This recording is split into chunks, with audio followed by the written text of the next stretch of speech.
اہل سنت زندہ باد، اہل سنت زندہ باد۔ الحمد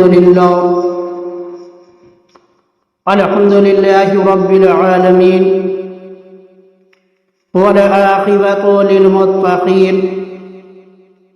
والصلاة والسلام على سيد الأنبياء والمرسلين، أما بعد، فأعوذ بالله من الشيطان الرجيم، بسم الله الرحمن الرحيم. وعد الله الذين آمنوا منكم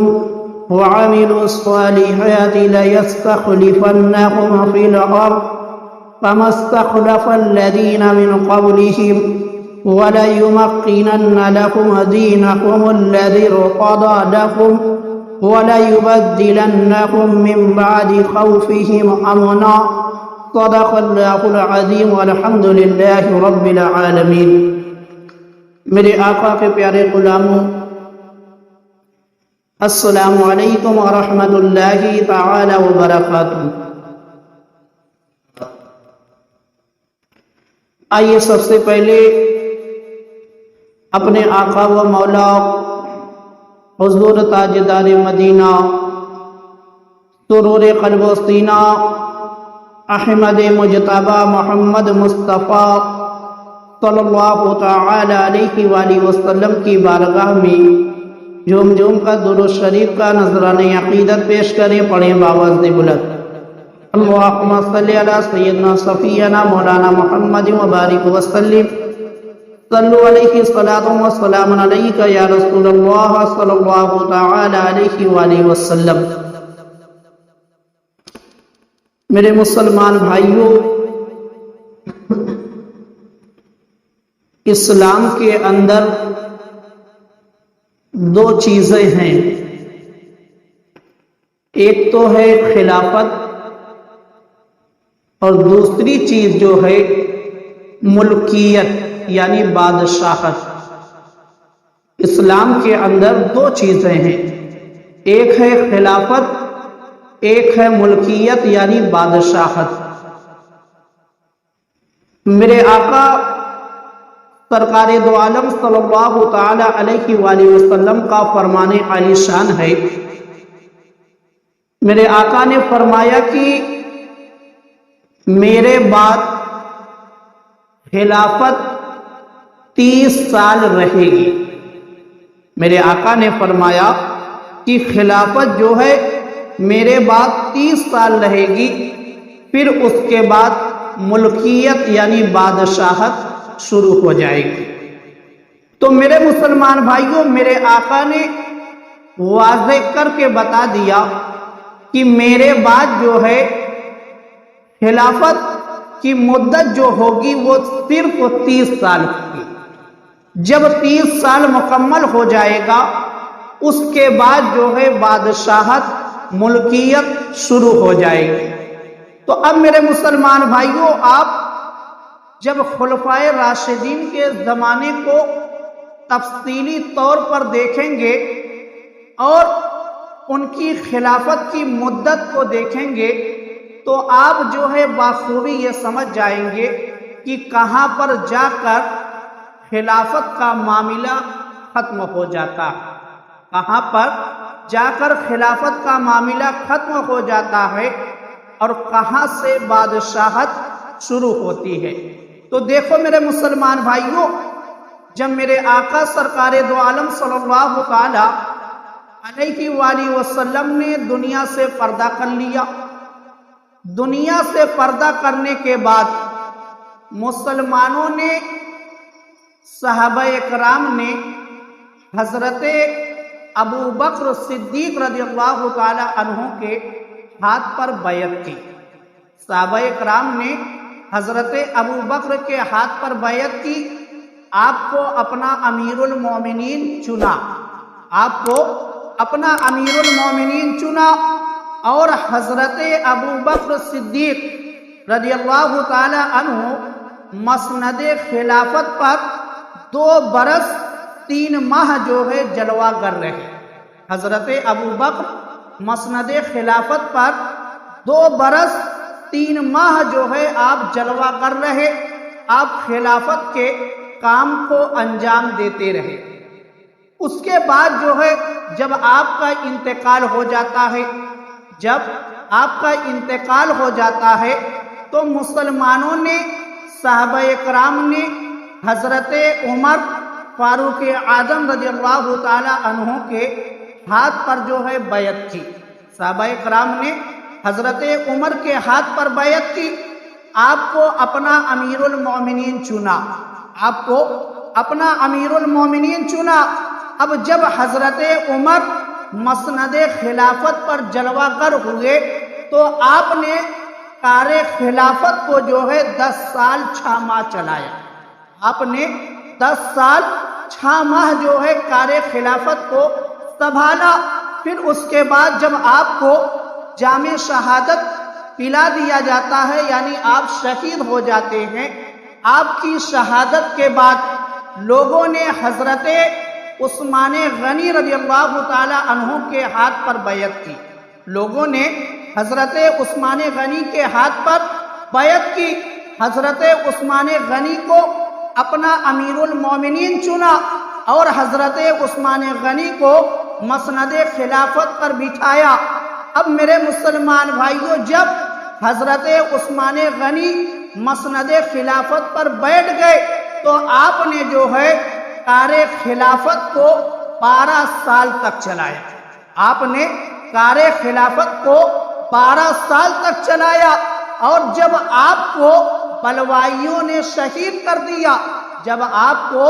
بلوائیوں نے شہید کر دیا، 40 دن بھوکا پیاسا رکھ کر جب آپ کو آپ ہی کے گھر میں مظلومی کے عالم میں 40 دن بعد جو ہے شہید کر دیا جاتا ہے، جب حضرت عثمان غنی نے شہادت کا جام نوش کر لیا،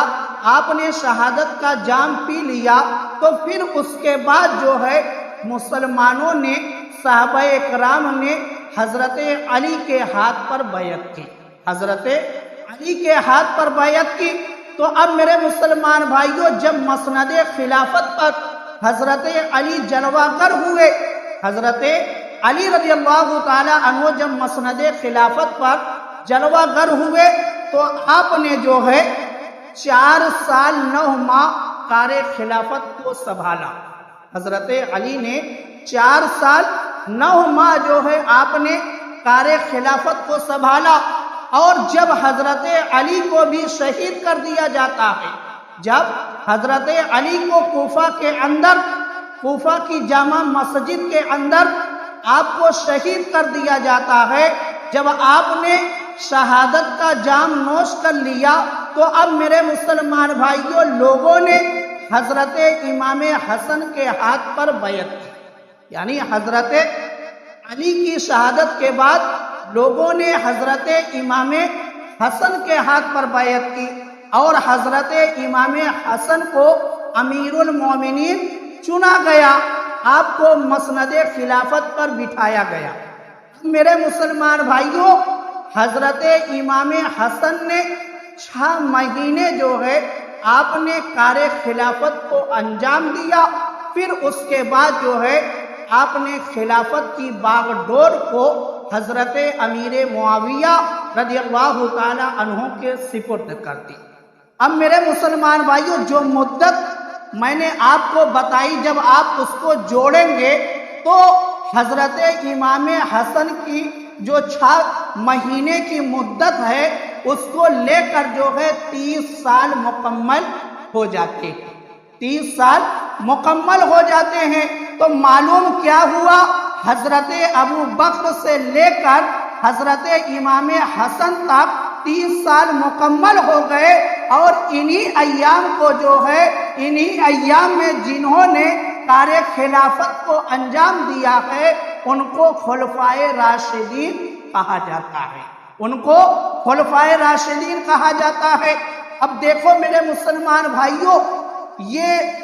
خلیفہ جو چناؤ ہوا، یعنی روئے زمین پر جو خلافت کا چناؤ ہوا،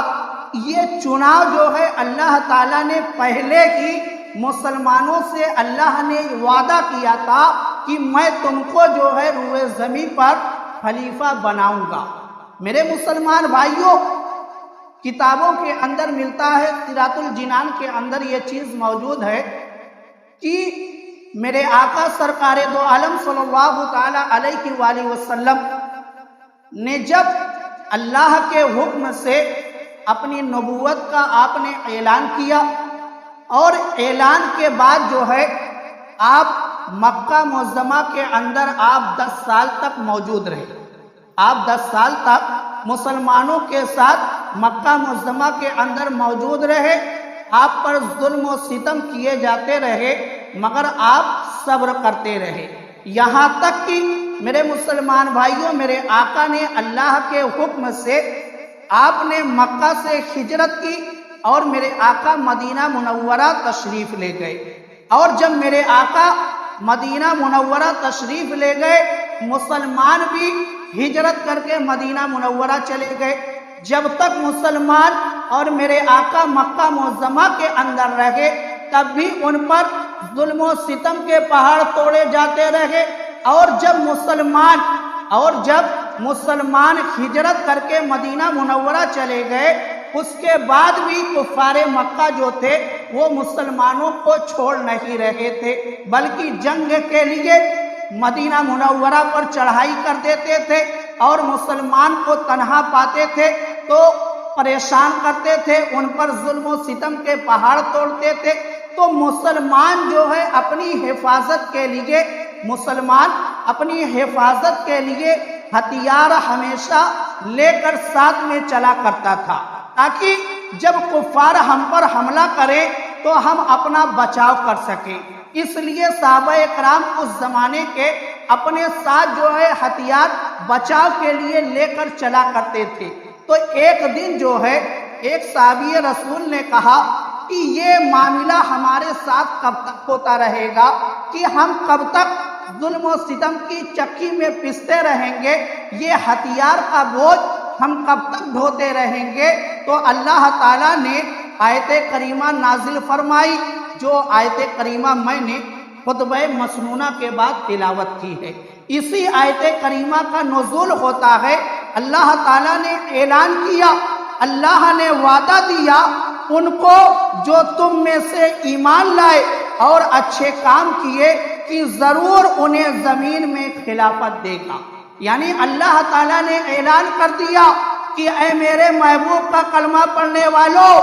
اے ایمان لانے والوں، سنو، اللہ تم سے یہ وعدہ کرتا ہے کہ تم کو روئے زمین پر جو ہے خلیفہ بنائے گا، تم کو خلافت دے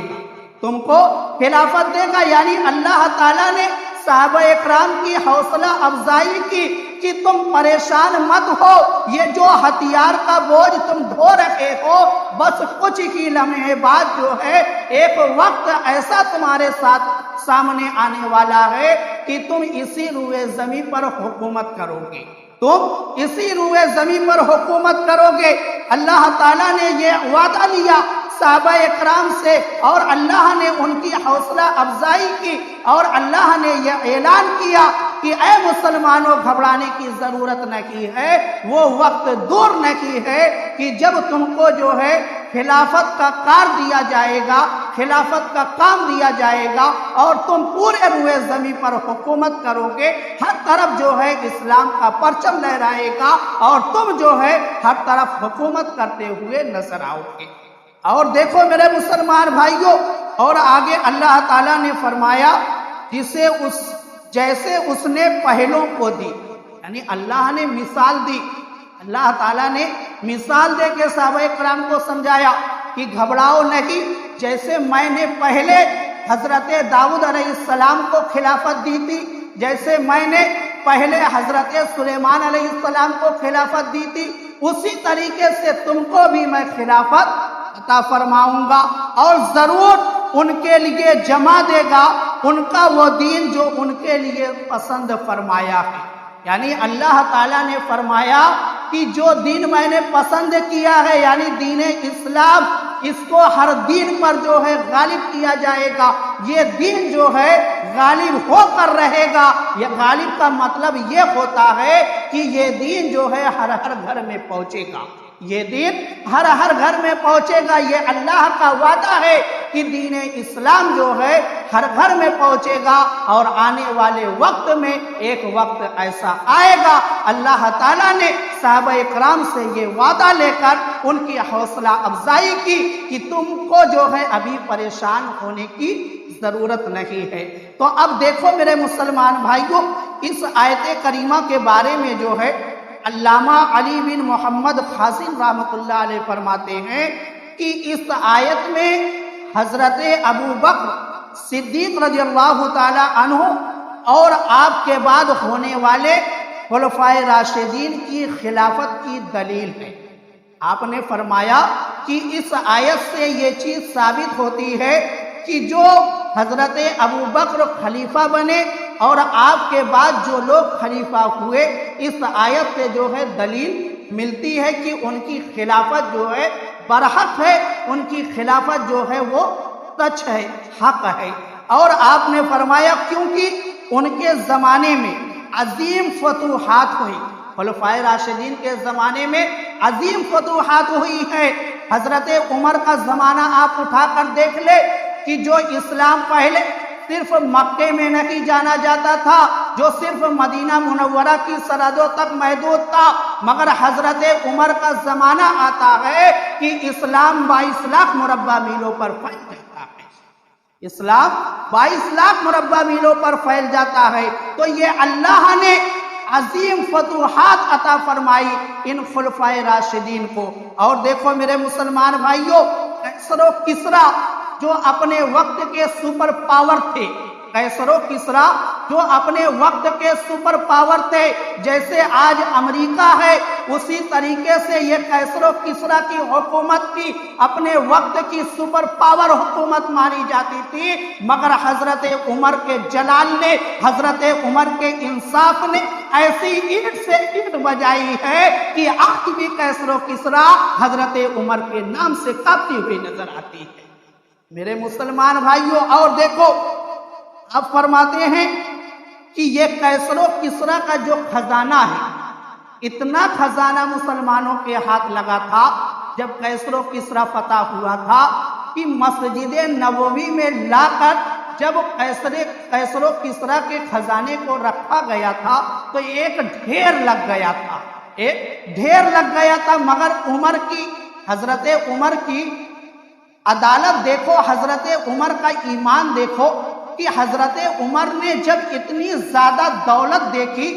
آج کا انسان ہوتا دولت دیکھتا ہے تو وہ پاگل ہو جاتا ہے، اس کی سمجھ میں نہیں آتا کہ میں کیا کروں، کہاں پر خرچ کروں، کہاں پر رکھوں۔ مگر یہ حضرت عمر کے زمانے میں جب قیصر و کسریٰ فتح ہوا اور وہاں کا خزانہ مدینہ منورہ لایا گیا اور حضرت عمر کے سامنے رکھا گیا ہے، حضرت عمر زاروں قطار رونے لگے، حضرت عمر زاروں قطار رونے لگے۔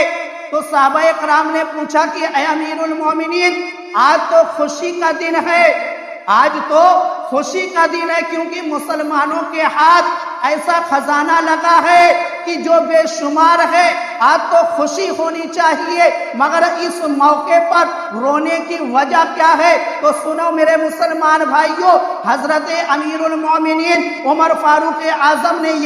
یہ سبق ہم اور آپ کو دیا تھا، عبرت پیش کر دی تھی، ہم اور آپ کو یہ سمجھا دیا تھا کہ کبھی بھی دولت کے پیچھے مت بھاگنا۔ حضرت عمر نے فرمایا کہ میں اس وقت سے ڈرتا ہوں کہ کہیں مسلمان جو ہے دولت میں کھو کر غفلت کے دامن میں نہ سو جائے، کہیں مسلمان دولت پا کر غفلت کے دامن میں نہ سو جائے۔ آج یہی ہوا ہے میرے مسلمان بھائیوں، جو حضرت عمر کی نظر دیکھ رہی تھی کہ ایک وقت ایسا آئے گا کہ مسلمان دولت پانے کے بعد دولت کے نشے میں جو ہے اپنے دین و ایمان کو بھول جائیں گے۔ اسی کو دیکھ کر حضرت عمر مسجد نبوی میں رو رہے تھے۔ جب قیصر و کسریٰ کا خزانہ مسجد نبوی کے اندر لایا گیا تھا تو میرے مسلمان بھائیوں، اسی لیے حضرت عمر نے ہم اور آپ کو سبق دے دیا تھا کہ تم کبھی بھی دولت کے پیچھے مت بھاگنا.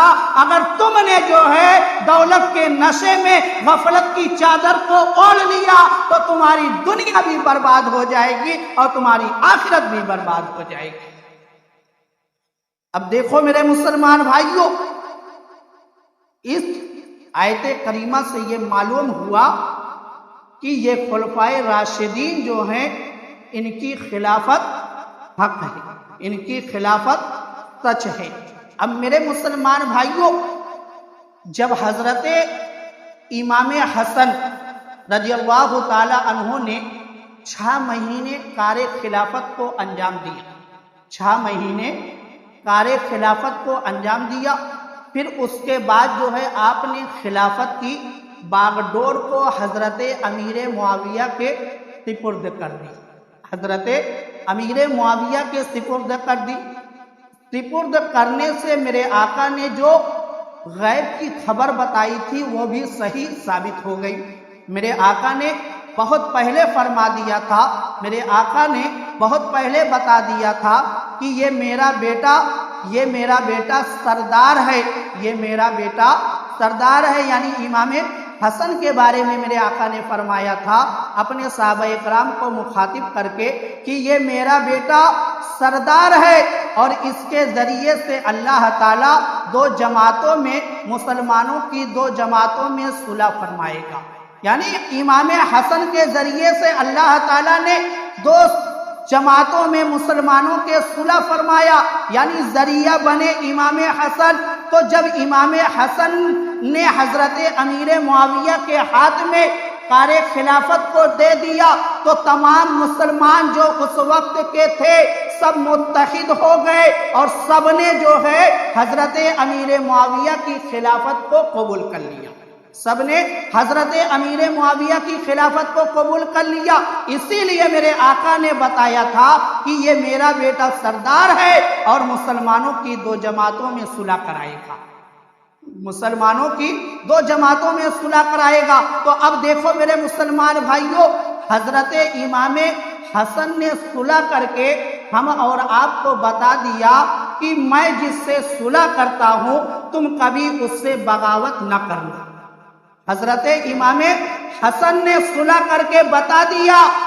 کہ میں جس سے صلح کرتا ہوں تم کبھی اس سے بغاوت نہ کرنا. اور امام حسین نے کربلا کی سرزمین پر تلوار اٹھا کر یزید کے مقابلے میں آ کر ہم اور آپ کو بتا دیا کہ میں جس سے بغاوت کرتا ہوں تم اس سے کبھی صلح نہ کرنا، تم اس سے صلح نہ کرنا. یہی وجہ ہے کہ اہل سنت و جماعت جس سے امام حسن نے صلح کیا ہے، اہل سنت اس سے صلح کرتے ہیں، اور امام حسین نے جس سے بغاوت کی ہے اہل سنت اس سے بغاوت کرتے ہیں، اس سے بغاوت کرتے ہیں. تو میرے مسلمان بھائیوں، حضرت امیر معاویہ رضی اللہ تعالی عنہ کے ہاتھ میں جب خلافت کی باغ ڈور آتی ہے، آپ نے 20 سال جو ہے کار خلافت کو انجام دیا. 20 سال آپ گورنر رہے اور آپ نے 20 سال خلافت بھی انجام دی. یعنی آپ نے 40 سال جو ہے اسلامی حکومت کو سنبھالا. آپ نے 40 سال جو ہے اسلامی حکومت کو سنبھالا ہے. اور آپ کے اسلامی حکومت میں یعنی جو آپ نے حکومت کی ہے اس کے اندر، آپ کی حکومت کے اندر جو ہے بہت سارے ملک جو ہے دائرے اسلام میں آئے ہیں، بہت سارے شہر جو ہے وہ دائرے اسلام میں آئے ہیں، بہت سارے ملک جو ہے وہ دائرے اسلام میں آئے ہیں. تو میرے مسلمان بھائیوں، حضرت امیر معاویہ کی شخصیت ایسی شخصیت ہے کہ جن سے جو ہے میرے آقا امام حسن نے بھی صلح کی ہے، حسن نے بھی صلح کی ہے. اس لیے ہم اہل سنت حضرت امیر معاویہ سے بھی محبت کرتے ہیں. حضرت امام حسن نے ہم اور آپ کو یہ سبق پڑھایا ہے کہ حضرت امیر معاویہ سے بھی محبت کی جائے. اب دیکھو میرے مسلمان بھائیوں، کچھ لوگ جو ہے کتے طریقے کے ہیں، کیونکہ میرے سیدی اعلیٰ حضرت نے فرمایا ہے کہ جو حضرت امیر معاویہ کی شان میں بھونکتا ہے وہ جہنم کا کتا ہے۔ جو میرے سیدی اعلیٰ حضرت نے فرمایا ہے کہ جو حضرت امیر معاویہ کی شان میں بھونکتا ہے وہ جہنم کا کتا ہے۔ تو بہت سے کتے بھی آج کل ہو گئے کہ جو حضرت امیر معاویہ کی شان میں گستاخی کرتے ہیں، علول جلول باتیں جو ہے وہ پیش کرتے ہیں، اور دلیل میں کیا لاتے ہیں؟ تاریخ کے چند اوراق لاتے ہیں، تاریخ کے چند اوراق لاتے ہیں۔ میری اس بات کو اپنے ذہن میں نوٹ کر لینا کہ ہم اور آپ جو ہے، ہم اور آپ تاریخ کی کتابوں پر ایمان نہیں لائے ہیں، ہم اور آپ تاریخ کی کتابوں پر ایمان نہیں لائے ہیں، بلکہ ہمارا ایمان جو ہے وہ قرآن و حدیث پر ہے۔ جب اللہ نے ارشاد فرما دیا ہے کہ کُلًّا وعد اللہ الحسنی، میں اپنے محبوب کے ہر ساتھیوں کو جنت میں داخل کروں گا، تو پھر ہم اور آپ کون ہوتے ہیں کہ کسی صحابی کی شان کو گھٹا سکے؟ جب اللہ نے کہہ دیا کہ میں اپنے محبوب کے ہر ساتھی کو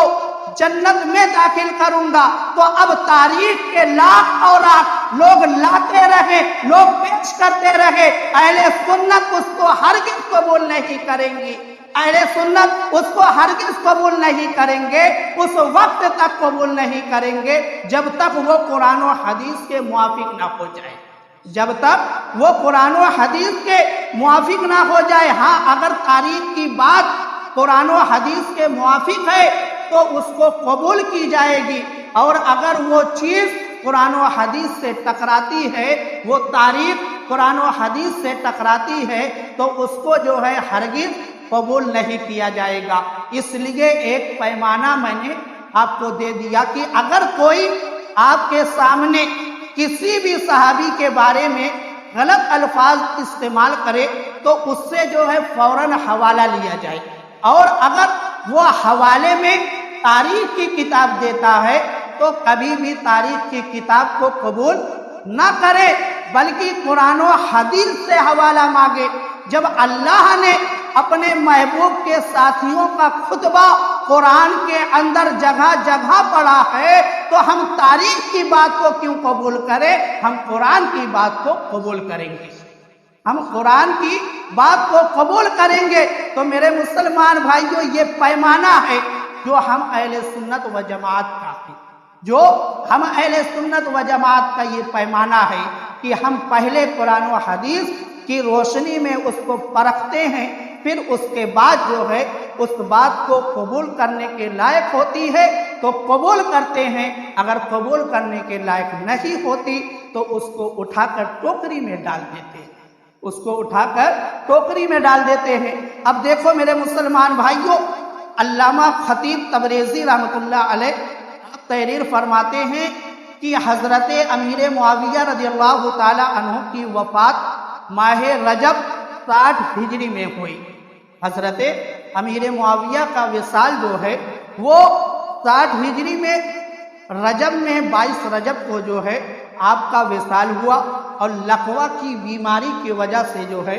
آپ کا دمشق کے اندر انتقال ہوا۔ اب میرے مسلمان بھائیوں، حضرت امیر معاویہ نے آخری وقت میں وصیت جو کی تھی وہ بہت ہی پیاری وصیت ہے، اور ہر اہل ایمان کی یہ تمنا ہوتی ہے کہ کاش کوئی ایسی چیز مل جائے کہ جس کی نسبت جو ہے میرے آقا سے،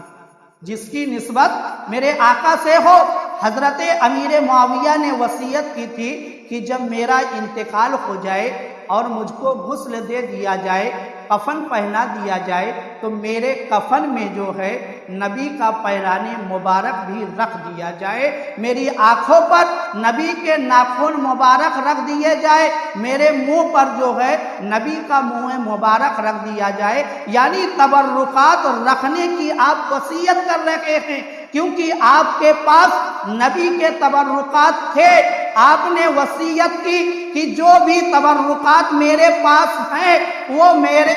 کفن کے اندر رکھ کے پھر اس کے بعد جو ہے مجھ کو دفنایا جائے، پھر اس کے بعد مجھ کو دفنایا جائے۔ تو میرے مسلمان بھائیوں، حضرت امیر معاویہ کی